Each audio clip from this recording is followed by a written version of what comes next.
पुराने समय में राजा महाराजाओं की सभा में अनेक विद्वान होते थे जो कठिन से कठिन प्रश्नों के उत्तर पलक झपकाते दे देते थे। आज हम आपके सामने एक ऐसी ही मनोरंजक नाटक प्रस्तुत करने जा रहे हैं जिसमें राजा की सभा में पूछे गए प्रश्नों के उत्तर विद्वानों ने नहीं बल्कि किसी और ने दिए। किसने दिए? आइए देखते हैं।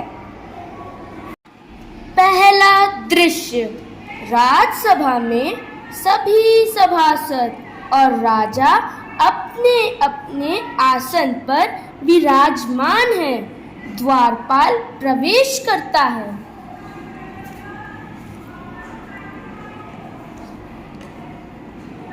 महाराज की जय हो। महाराज, दूसरे राज्य से 3 अतिथि आए हैं और आपसे मिलने का आग्रह कर रहे हैं। क्या उन्हें सभा में आने की अनुमति है?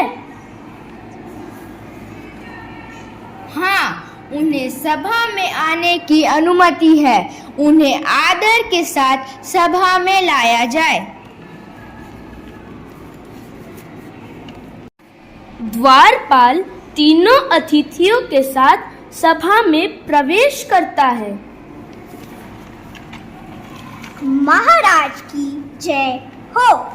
महाराज, हम आपके पड़ोसी राज्य से आए हैं। हमने आपकी राज्यसभा के विद्वानों की खूब प्रशंसा सुनी है। आपके राज पंडित स्वयं बहुत बुद्धिमान, ज्ञानी और विद्वान व्यक्ति हैं।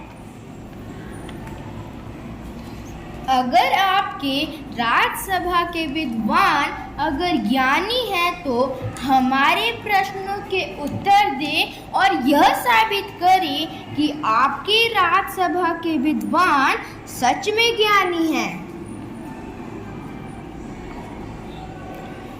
हाँ, अवश्य अवश्य। आपका हमारे सभा में स्वागत है। आप सभा में उपस्थित लोगों से प्रश्न पूछ सकते हैं। निश्चित ही हमारे राज्यसभा के लोग विद्वान और ज्ञानी व्यक्ति हैं। राज पंडित जी, क्या आप इनके प्रश्नों के उत्तर देने के लिए तैयार हैं?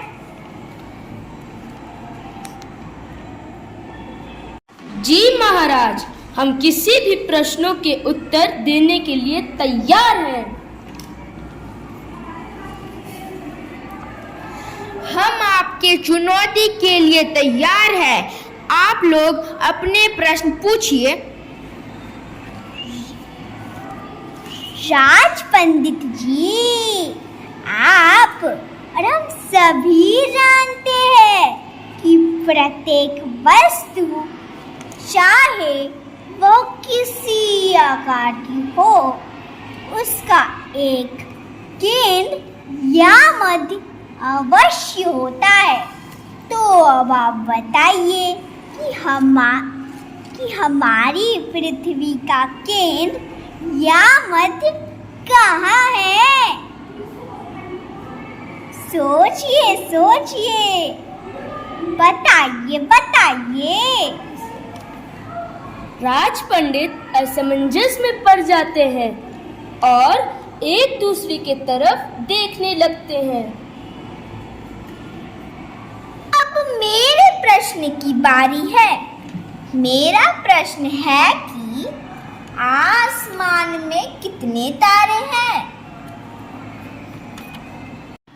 राज पंडित इधर उधर देखते हैं। कुछ न समझ आने पर अपना सिर झुका लेते हैं।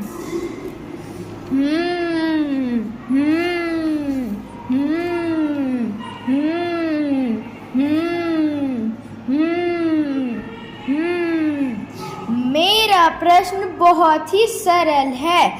अच्छा बताइए कि मेरी दाढ़ी में कितने बाल हैं? इतनी बड़ी राज्यसभा में अतिथियों के प्रश्नों के उत्तर देने वाला कोई नहीं है। आप सभी राजपंडित बहुत बुद्धिमान, ज्ञानी और विद्वान हैं, पर अतिथियों के प्रश्नों का उत्तर नहीं दे पाना बड़ी लज्जा और दुख की बात है। महाराज क्षमा कीजिए।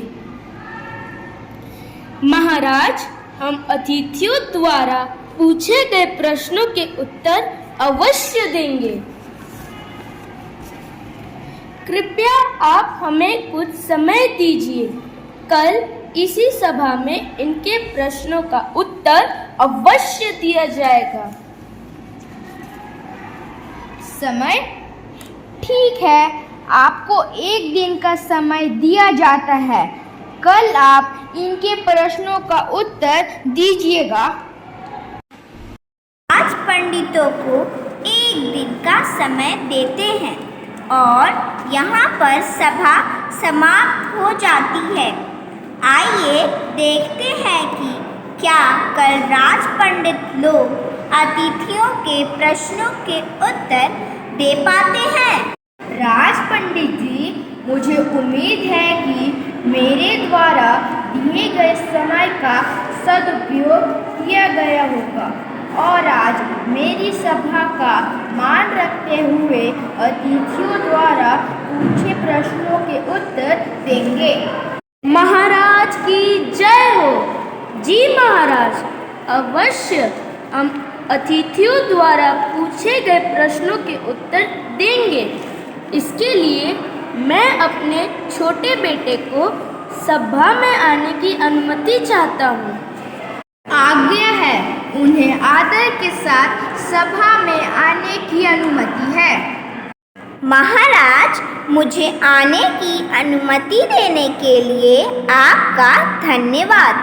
आज मैं अतिथियों के प्रश्नों के उत्तर देने आया हूँ, जिसके लिए मेरा मित्र मेरी सहायता करेगा। यदि आपकी आज्ञा हो तो मैं अपने मित्र को सभा में बुलाने की आज्ञा चाहता हूँ। जी, अनुमति है। युवक एक गधे के साथ सभा में आता है। क्या यहाँ क्या मजाक चल रहा है? तुम मेरी सभा का अपमान कर रहे हो। क्षमा कीजिएगा महाराज, पर इसे ऐसा वैसा गधा ना समझें। यह बुद्धिमान और ज्ञानी गधा है। राजसभा में आश्चर्य से सभी एक दूसरे को देखने लगे। यह हमारा अपमान है कि हमारे प्रश्न का उत्तर यह गधा देगा। अगर आप हमारे प्रश्नों का उत्तर नहीं दे पा रहे हैं तो अपनी हार स्वीकार करें। विनम्रता से हाथ जोड़कर आप लोगों से आग्रह है कि कृपया हमें एक अवसर दें। हम आपको निराश नहीं करेंगे। अतिथिगण, आप अपना प्रश्न पूछिए। युवक, मुझे यह बताओ कि पृथ्वी का केंद्र यामद कहाँ है? गधे के कान में प्रश्न पूछता है। गधा जोर जोर से पैर पटकता है। महाराज, मेरा गधा कह रहा है कि जहाँ इसने पैर पटका है वही पृथ्वी का केंद्र है। अरे, यह क्या बात हुई? आप ये कैसे कह सकते हैं कि पृथ्वी का केंद्र यहाँ पर है? देखिए अतिथिगण, यदि आपके मन में कोई भी संदेह हो तो पृथ्वी को खुद नाप कर देख लीजिए। यदि तनिक भी इधर उधर निकला तो मैं अपनी हार मान लूँगा। सभी सभा में जोर जोर से हंसने लगते हैं। पहला अतिथि चुपचाप बैठ जाता है। दूसरे अतिथि को, अब आप अपना प्रश्न पूछिए। मेरा प्रश्न है कि आसमान में कितने तारे हैं? युवक अपने गधे के पीठ पर हाथ रखता है, जिसके कारण गधा अपनी गर्दन जोर जोर से हिलाने लगता है।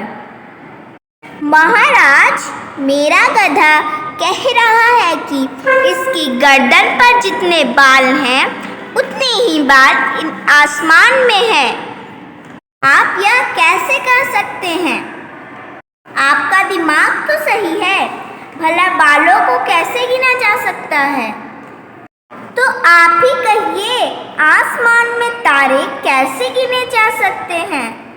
राजा तीसरे अतिथि की ओर देखकर, अब आप अपना प्रश्न पूछिए। तीसरा अतिथि,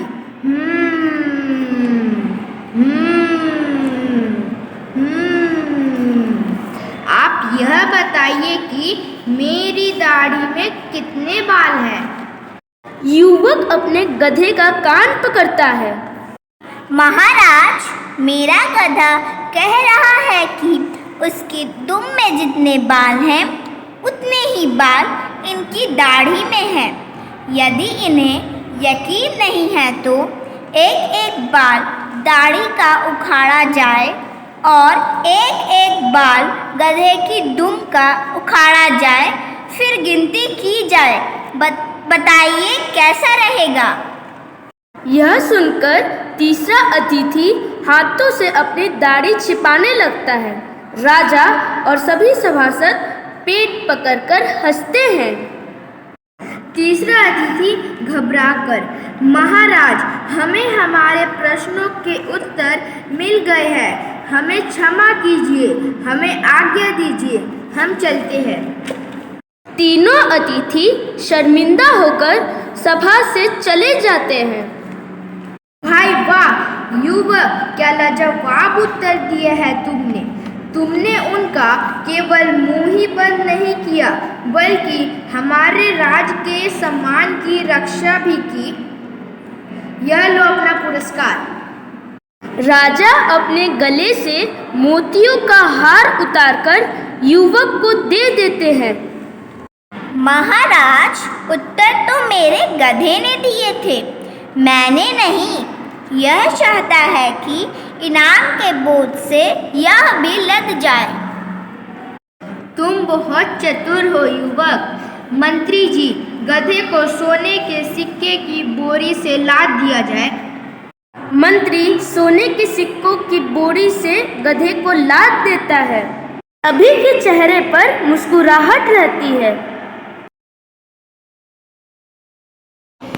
इस तरह से युवक अपनी बुद्धिमानी से इन लाजवाब प्रश्नों के लाजवाब उत्तर से देता है। धन्यवाद।